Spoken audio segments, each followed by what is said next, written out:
Bonjour. Bon, nous allons parler maintenant d'un temps qui est assez spécial, qui est le conditionnel. Et le conditionnel est assez spécial parce que, comme nous verrons, il va pouvoir avoir plusieurs valeurs bien différentes les uns des autres. D'abord, le conditionnel, évidemment, c'est un temps du verbe. Alors, morphologiquement, oui, il est formé, comme vous le savez, par le morphème de futur plus les désinences de l'imparfait.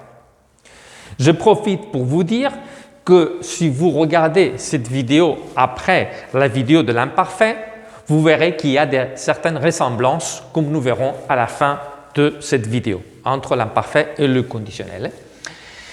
Bien, alors, du point de vue donc purement temporel, il s'agit d'un temps effectivement du verbe, mais nous voyons que du point de vue des usages, il y a plusieurs valeurs, et non toutes les valeurs sont proprement temporelles.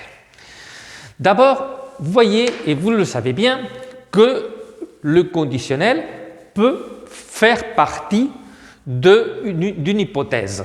Une hypothèse qui est située au passé, une hypothèse possible, qui est formée, justement, je vous parlais tout à l'heure de l'imparfait, par l'imparfait, si tu venais, et que dans la phrase principale contient le conditionnel.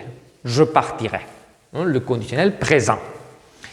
Bon, alors, premier usage, le conditionnel hypothétique ou conditionnel d'hypothèse. Deuxième usage, c'est l'usage proprement temporel. Alors, dans ce cas, quand est-ce que nous retrouvons l'usage temporel? Bon, d'abord, vous savez bien que dans la formation du style indirect, au passé, vous retrouvez l'imparfait au moment où nous avons un repère passé. Il a avoué, deux points, j'aimerais ça, style direct. Il a avoué, passé composé, futur, j'aimerais ça. Je transforme en style indirect. Je fais donc un discours rapporté au passé. Il a avoué, passé composé, qu'il aimerait conditionnel. Alors, on a changé le futur par le conditionnel en style indirect, un discours rapporté au passé. C'est un usage typiquement temporel, ça fait partie de la concordance des temps. Alors, du point de vue temporel, quand le conditionnel est temporel, je veux dire, nous pouvons faire cette paraphrase. Nous pouvons utiliser allait plus infinitif et nous pouvons dire il avouait qu'il allait aimer ça. C'est donc un test, attention, parce que ces tests nous permettent quand nous avons des doutes, de situer le conditionnel dans un usage ou dans un autre. Alors, il a avoué qu'il allait aimer ça. Si la transformation est possible, nous sommes en présence d'un conditionnel temporel. Eh bien, nous continuons. Et nous passons à un usage un petit peu différent, peut-être des conditionnels que vous êtes habitués à analyser, mais que, en revanche, il est bien fréquent dans le discours journalistique. Et c'est pour ça que certains auteurs appellent ce type de conditionnel journalistique. Mais c'est bien que, il est vrai que d'un point de vue proprement linguistique, dire journalistique ne veut rien dire. Il est utilisé par les journalistes fréquemment, oui, mais c'est que nous allons l'appeler conditionnel d'altérité énonciative. Alors, le nom semble un petit peu compliqué, mais vous verrez qu'en réalité, les choses sont un peu plus simples. Altérité, qu'est-ce que l'altérité? C'est qu'il y a un autre qui parle. Ce n'est pas nous qui parlons, c'est un autre. Comment ça se voit? Et analysons les exemples et puis on commentera. Un exemple scientifique, les étoiles à quark seraient plus denses que les étoiles à neutrons. Alors là, j'ai cité cet exemple parce que justement se situe non dans un discours journalistique, mais dans un discours scientifique.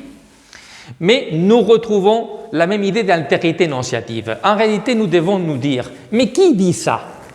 Alors, c'est la communauté scientifique, c'est la science qui dit ça, ou c'est des chercheurs qui disent ça. Alors, ce n'est pas nous, hein, c'est une altérité énonciative, selon quelqu'un, dans ce cas, selon les scientifiques.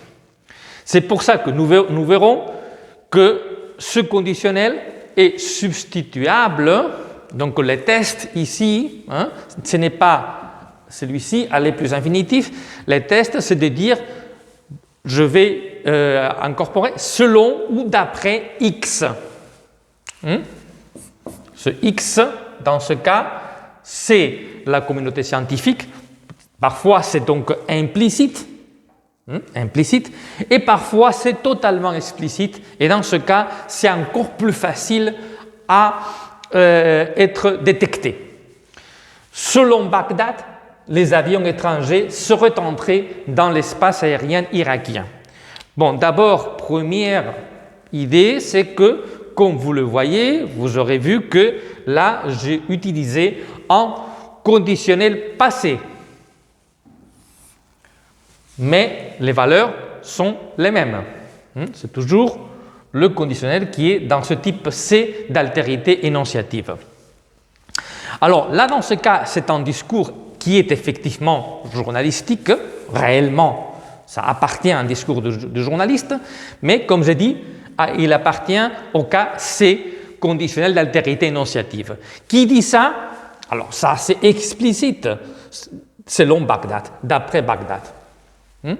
Donc, implicite ou implicite, mais le conditionnel appartient, ou la personne ou les personnes qui soutiennent cet énoncé sont, pour ainsi dire, nous pouvons dire en on, un personnel qui est à la base de cet exemple. On pourrait dire on dit que. Vous voyez que je peux dire on dit que les étoiles à quark, et ça marche parfaitement.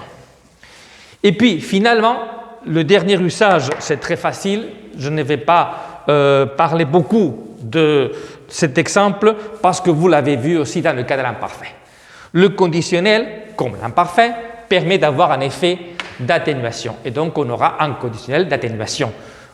De même qu'en espagnol, quisiera un vaso de vino, je voudrais un verre de vin. Nous avons le même usage, mais avec un autre temps, avec l'imparfait du subjonctif en espagnol, l'imparfait de l'indicatif en français. Je voudrais un verre de vin, effet d'atténuation. Alors, voilà tous les usages du conditionnel. Comme vous le voyez, il y a des usages temporels, mais il y a d'autres qui n'ont rien à voir avec la temporalité. Et c'est tout.